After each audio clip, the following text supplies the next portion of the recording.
Hi, my name's Juliet, and today I'm talking about importing videos into Scrivener 3 for Windows. If you saw my video on importing MP3s, this works in exactly the same way. Drag the file into the research area of your project, and you will get a player where you can see your video and play it.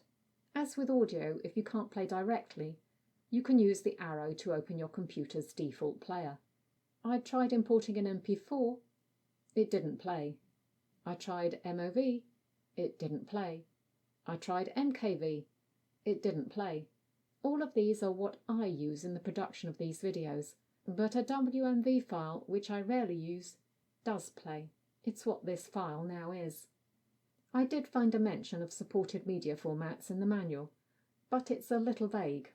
WMV, AVI, MPG, WAV, MP3, etc. I'd rather it was more specific.